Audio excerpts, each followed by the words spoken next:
तो आज हम लोग क्लास 12th फिजिक्स की बहुत ही इम्पोर्टेंट यूनिट यानी कि यूनिट नंबर 6 जो है उसको स्टार्ट करने जा रहे हैं। ठीक है, यूनिट नंबर 6। और इस यूनिट को बहुत लंबी यूनिट है, हम लोग इसको कहते हैं प्रकाशिकी। ठीक है, यूनिट है प्रकाशिकी और अंग्रेजी में इसके लिए वर्ड कई बार हम इसको क्या सिंपली क्या बोल देते हैं, लाइट। ठीक है, कि ये लाइट के चैप्टर्स हैं। लेकिन जब हम भौतिक विज्ञान की बात करते हैं तो भौतिक विज्ञान में शाखा को हम लोग क्या बोलते हैं, ये भौतिक विज्ञान में शाखा क्या कहलाती है, ऑप्टिक्स कहलाती है। ठीक है बच्चों, तो आज हम लोग ऑप्टिक्स वाली जो यूनिट है वो यूनिट यहाँ पर स्टार्ट करने जा रहे हैं। बच्चों ये जो ऑप्टिक्स वाली हमारी यूनिट्स हैं इसको हम दो भागों में बांट कर यहाँ पर पढ़ेंगे। पहला वाला हमारा क्या रहेगा, रे ऑप्टिक्स। रे ऑप्टिक्स यानी कि हिंदी में इसको कहते हैं किरण प्रकाशिकी, यानी जहाँ पर हम प्रकाश को एक किरण के रूप में आगे बढ़ता हुआ दिखाएंगे और उसको उसी के आधार पर अपवर्तन और परावर्तन जैसी घटनाओं का हम लोग अध्ययन करेंगे। ठीक है, और बच्चों जो दूसरा भाग है इसका वो क्या है, वो है वेव ऑप्टिक्स। क्या है, वेव ऑप्टिक्स। जो दूसरा इसका भाग है वो है वेव ऑप्टिक्स। ठीक है, जिसको हम लोग हिंदी में कहते हैं तरंग प्रकाशिकी। ठीक है, तो बच्चों यहाँ पर हम प्रकाश को एक तरंग के रूप में आगे बढ़ता हुआ मानेंगे और उसी के आधार पर हम प्रकाश से जुड़ी हुई विभिन्न घटनाओं को, जैसे व्यतिकरण, विवर्तन, ध्रुवण, है ना, इन घटनाओं को हम लोग इसके आधार पर उसको एक तरंग मानते हुए हम लोग एक्सप्लेन करेंगे। ठीक है, तो बच्चों लेकिन सबसे पहले वी आर स्टार्टिंग विद, हम किससे शुरू कर, तो बच्चों here we are starting with the definition of light या प्रकाश। कि प्रकाश हम किसे कहते हैं। बच्चों आप समझिए कि आप किसी अंधेरे कमरे में बैठे हैं। ठीक है, एक अंधेरे कमरे के अंदर आप हैं और आपको कुछ भी नहीं दिखाई दे रहा है। ठीक है ना, अचानक जब आप बल्ब को स्विच ऑन करते हैं, जब आप बल्ब को ऑन करते हैं तो बल्ब को ऑन करते ही क्या होता है, बल्ब को ऑन करते ही आपको सभी चीज़ें जो दिखाई देने लगती हैं। ठीक है ना, तो बच्चों इसका क्या कारण है, ऐसा क्यों होता है। ऐसा एक प्रकार की ऊर्जा की उपस्थिति के कारण से होता है। एक प्रकार की ऊर्जा वहाँ पर उपस्थित होती है। एक प्रकार जब आप बल्ब को ऑन करते हैं तो एक प्रकार की ऊर्जा वहाँ आती है जिसको हम क्या बोलते हैं, लाइट एनर्जी।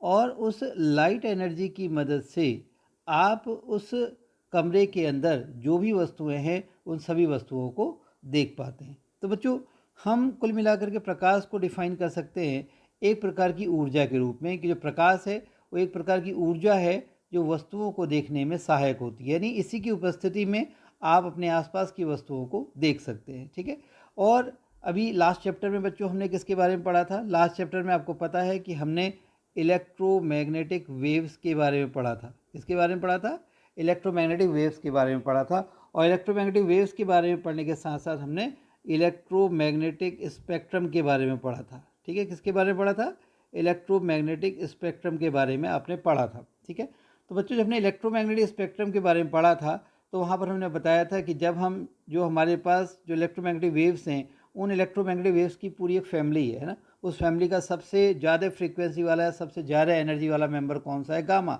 उसके बाद कौन सा है, एक्स। उसके बाद कौन सा है, यूवी। उसके बाद कौन सा है, विजिबल लाइट। ठीक है ना, उसके कौन सी वेव्स हैं, इंफ्रारेड वेव्स। उसके बाद कौन सी वेव्स हैं, माइक्रोवेव्स। और माइक्रोवेव्स के बाद सबसे लास्ट में कौन सी हैं, रेडियो वेव्स। तो इस प्रकार से कि बड़ी फैमिली है। और जब हमने स्पेक्ट्रम कहा था तो स्पेक्ट्रम कहने का अर्थ ये था कि हमने जो है इन सभी जो इलेक्ट्रोमैग्नेटिक वेव्स को एक उनकी एक प्रॉपर्टी जो क्या होती है, क्या हो सकती है, या तो क्या हो सकती है, फ्रीक्वेंसी। ठीक है, जिसको हम क्या कहते हैं, आवृत्ति, या दूसरी तरंग दैर्ध्य। ठीक है ना, हम उसके घटते या बढ़ते क्रम में जब इनको अरेंज करते हैं तो हमें जो समान गुणों वाले जो इसके भाग मिलते हैं उनको हम अलग अलग नाम दे देते हैं। और ये पूरा का पूरा जो क्रम है जो हमने आवृत्ति या तरंग दैर्ध्य के आधार पर तैयार किया है, इसी पूरे के पूरे क्रम को हम लोग क्या बोलते हैं, इसी पूरे के पूरे क्रम को हम लोग इलेक्ट्रोमैग्नेटिक स्पेक्ट्रम हम लोग इसको कहते हैं। ठीक है ना, तो आपको याद होगा बच्चों कि उसमें जब हम बात कर रहे थे इलेक्ट्रोमैग्नेटिक वेव्स की तो हमने 4000 एंगस्ट्रॉम से लगभग 7800 एंगस्ट्रॉम, इसमें थोड़ा वेरिएशन देख सकते हैं अलग अलग बुक्स के अंदर, है ना। कहीं 3800 से स्टार्ट होगा, कहीं 3800 से 8000 चला जाएगा, कोई रफली इसको कितना लिख देता है याद करने की दृष्टि से आसानी से 4000 एंगस्ट्रॉम से कितना लिख देते हैं 8000 एंगस्ट्रॉम। तो ये जो आपके पास वेवलेंथ वाली जो इलेक्ट्रोमैग्नेटिक वेव्स हैं, इन इलेक्ट्रोमैग्नेटिक वेव्स को हम लोग क्या बोलते हैं, ये कहलाती है विजिबल लाइट। क्या कहलाती है? ये दृश्य प्रकाश यानी कि विजिबल लाइट। ये विजिबल लाइट है, यानी इस तरंगदैर्ध्य परिसर वाली जो इलेक्ट्रोमैग्नेटिक वेव्स हैं वो हमें अपने आसपास की वस्तुओं को देखने में सहायक होती हैं और उनमें बहुत सारी प्रॉपर्टीज़ कॉमन होती हैं। तो ये विजिबल लाइट कहलाती है। हिंदी में इसके लिए क्या शब्द आता है? हिंदी में इसके लिए शब्द आता है दृश्य प्रकाश। क्या शब्द आता है? दृश्य प्रकाश, यानी कि विजिबल लाइट, ये शब्द इसके लिए आता है। ठीक है, तो अब हम इस परिभाषा को थोड़ा सा और बढ़ा सकते हैं। जो परिभाषा हमने यहाँ ली थी कि प्रकाश एक प्रकार की ऊर्जा है जो वस्तुओं को देखने में सहायक होती है। ठीक है, प्रकाश विद्युत चुंबकीय तरंग के रूप में किसी माध्यम में संचरित होता है और इवन बिना माध्यम के भी संचरित होता है, निर्वात में भी संचरित होता है। इसकी तरंगदैर्ध्य लगभग 4000 एंगस्ट्रॉम से 7800 एंगस्ट्रॉम के बीच में होती है। निर्वात में यह 3 × 10⁸ मीटर पर सेकंड की चाल से चलता है तथा अन्य माध्यमों में इसकी चाल कुछ कम होती है। ठीक है बच्चों, तो ये क्या है? ये यहाँ पर लाइट की डेफिनेशन है, इंट्रोडक्शन है कि लाइट वास्तव में क्या होती है। अब बच्चों हम लोग प्रकाश से जुड़ी हुई विभिन्न घटनाओं के बारे में बात करने जा रहे हैं और सबसे पहली घटना जिसके बारे में हम बात करने जा रहे हैं वह है प्रकाश का परावर्तन, है ना। परावर्तन, ये इसको हम अंग्रेजी में क्या कहते हैं? Reflection of light. REFLECTION, reflection of light, ये घटना कहलाती है। ठीक है, तो बच्चों रिफ्लेक्शन ऑफ लाइट क्या होता है?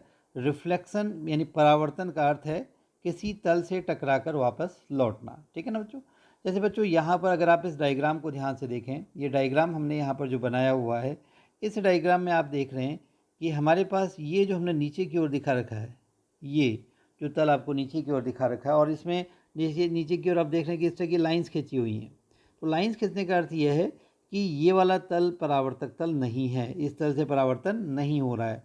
परावर्तन किस तल से हो रहा है? इसके अपोजिट तल से, नहीं इसके ऊपर वाले इस तल से, यहाँ इस तल से जो है परावर्तन हो रहा है, ये इसका अर्थ है। ठीक है ना।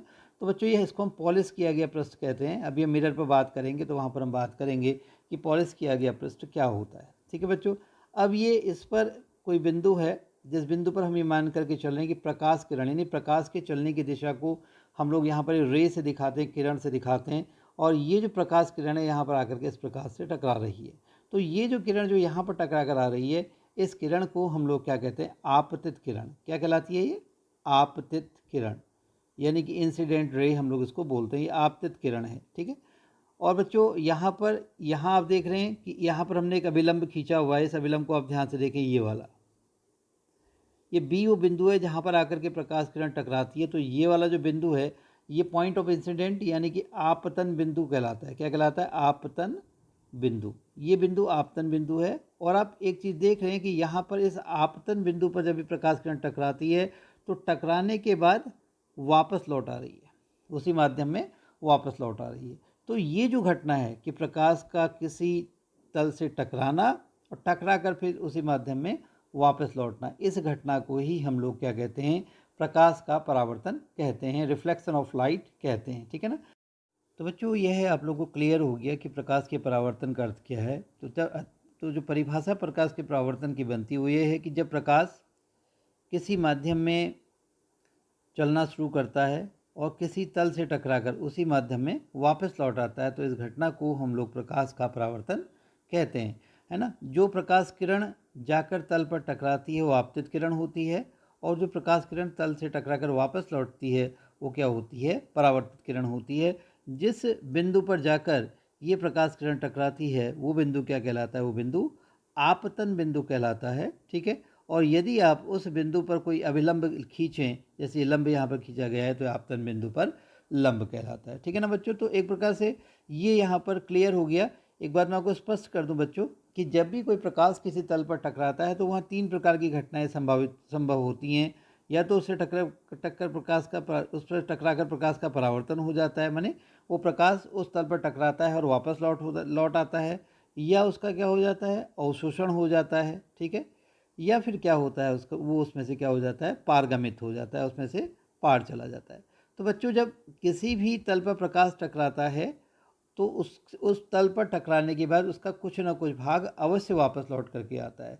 हम अपने आसपास की जितनी वस्तुओं को देख पाते हैं, उन वस्तुओं को देख पाने का कारण भी कहीं ना कहीं परावर्तन है। अगर जो प्रकाश किरणें, मान लीजिए हमारे सामने एक दीवार है, ये दीवार को हम क्यों देख पा रहे हैं, क्योंकि प्रकाश किरण उस दीवार पर जा रही है, दीवार से जाने के बाद फिर ये आकर के कहीं जो हमारे मानव का जो नेत्र, उस नेत्र पर आकर के उसका प्रतिबिंब बना रही है। एक रे के कारण से नहीं होता है, ऐसे बहुत सारी प्रकाश किरणें जाती हैं और जा करके टकराती हैं, और टकराने के बाद फिर जो प्रतिबिंब है वो कहाँ बनता है, हमारे आँख के रेटिना पर बनता है, और तब वो वस्तु हमें दिखाई देती है। तो हम अपने आसपास की वस्तुओं को प्रकाश की उपस्थिति में जो देख पाते हैं, उसका भी मुख्य कारण क्या होता है, परावर्तन होता है। ठीक है बच्चों, अब परावर्तन के कुछ नियम हैं, उन नियमों पर हम लोग यहाँ पर बात करेंगे कि परावर्तन के कौन कौन से नियम होते हैं। ठीक है बच्चों, तो परावर्तन का जो पहला नियम है, पहला नियम ये है कि आपतित किरण, आपतन बिंदु पर खींचा गया अवलंब तथा परावर्तित किरण तीनों एक ही तल पर होते हैं। ठीक है बच्चों, जैसा भी इस चित्र में आप देख रहे हैं कि यहाँ पर ये आपके पास जो किरण है, ये किरण क्या है, आपतित किरण,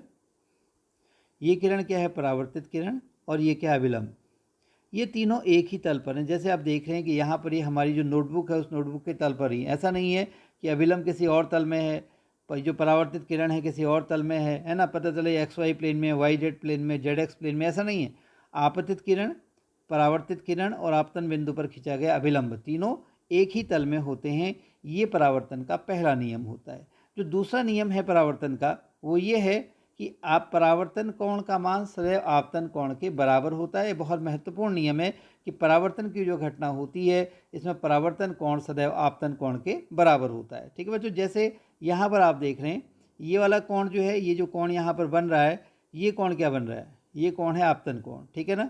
और बच्चों यहाँ पर अगर आप देखें, जो दूसरा कोण यहाँ बन रहा है, ये वाला कोण क्या है, ये वाला कोण, ये वाला कोण यहाँ पर परावर्तन कोण है। ठीक है, तो आपतन कोण कौन सा है, आपतित किरण जो अभिलंब के साथ बना रही है, जो आपतित किरण यहाँ पर अभिलंब के साथ जो कोण बना रही है, ये वाला, ये तो आपतन कोण है ये। ठीक है ना। और यहाँ पर जो परावर्तित किरण जो कोण बना रही है अभिलंब के साथ, यानी कि ये वाला जो कोण है, ये क्या है, यहाँ पर परावर्तन कोण है। तो आपतन कोण और परावर्तन कोण सदैव आपस में बराबर होते हैं। यानी अगर आप इसको यहाँ पर किससे दिखाएं, अगर आप इसको यहाँ आई से दिखाएं आपतन कोण को, और इसको अगर आप आर से दिखाएं, तो आई और आर के जो मान हैं आपस में क्या होते हैं, बराबर होते हैं। ये बच्चों क्या है, ये परावर्तन का दूसरा नियम है। तो इस प्रकार से परावर्तन के दो नियम है। पहला नियम है आपतित किरण आपतन बिंदु पर अभिलंब तथा परावर्तित किरण तीनों एक ही तल में होते हैं, और परावर्तन कोण सदैव आपतन कोण के बराबर होता है। ये बच्चों परावर्तन के नियम हैं।